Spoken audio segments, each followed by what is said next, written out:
আলিল্লাহ হামদু রব্বিস সামাওয়াতি রব্বিল আরদি রব্বিল আলামিন। আল্লাহ তাআলা লাখ শুকরিয়া।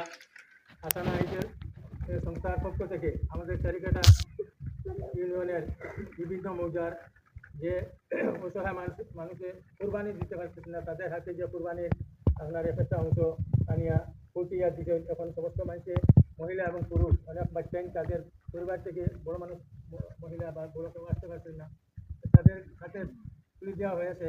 আল্লাহ রব্বুল আলামিন এই সংস্থার পক্ষ থেকে এই যে কুরবানির গোশত বিতরণের কবুল মঞ্জুর করুকা এবং মিজানে হাসানার মধ্যে আল্লাহ তাআলা কবুল করুকা। আল্লাহ রব্বুল আলামিনে আমাদের এলাকার মানুষের মুখ যেভাবে হাসি ফুটাইয়া তুলরা, আল্লাহ রব্বুল আলামিনের তাদেরকে যেন আরও তৌফিক দান করেন ভবিষ্যতে এইভাবে কুরবানির সময় অসহায় গরিবদের সামনে হাজির হওয়ার জন্য। আল্লাহ তাআলা সবাইকে, আমরা সবাই দোয়া করি, সবুজ বুঝ না নি ভাইয়া আলহামদুলিল্লাহ দোয়া করবা যে এই সংস্থা আগে আগে সামনে দিয়ে আমরা আরো গরিব করে আরো দেওয়ার তৌফিক দিতাম।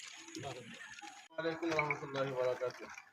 আমি সর্বপ্রথমে হাসানা এই সংস্থার কৃতজ্ঞতা প্রকাশ করছি, সাথে সাথে শুকরিয়া আদায় করছি আমাদের এলাকার তরুণ আলেমী দিন, বিশিষ্ট সমাজসেবী শাসন বর্ষিত ইউপি ইউনিয়ন পরিষদের সাবেক চেয়ারম্যান হযরত মাওলানা আবুল হোসেন চৌধুরী সাহেবের, যাদের সুদৃষ্টির কারণে আমাদের চারিকাটা ইউনিয়নের অবহেলিত একটা ইউনিয়ন, অনেক গ্রাম পাড়া মহল্লা এমন রয়েছে যে মহল্লাগুলোতে কোনো কুরবানি হয় না।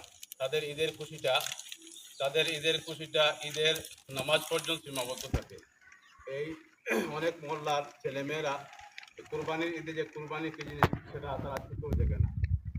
এমন পরিস্থিতিতে আমরা হাসানা এই যে সুদৃষ্টির কারণে আমাদের এই বঞ্চিত অবহেলিত জনপদে হাসানা এইডের এই প্রোগ্রামকে আমরা চারিকাটা ইউনিভার্সিটির পক্ষ থেকে স্বাগত জানাই এবং দোয়া করি আগামী দিনে আরও বর্ধিত পরিসরে যেন হাসানা এইডের প্রোগ্রাম আমাদের ইউনিয়নে বরাদ্দ হয়, সেই আশাবাদ পোষণ করছি।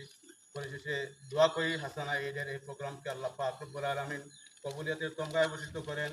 বিশেষ করে হযরত মাওলানা আবুল হোসেন চৌধুরী সাহেব, ওনাকে ধন্যবাদ দিয়ে ছোট করব না, দোয়া করি আল্লাহ পাক রব্বুল আলামিন ওনাকে জাযায়ে খায়ের দান করুন। আসসালামু আলাইকুম ওয়া রাহমাতুল্লাহি ওয়া বারাকাতুহু।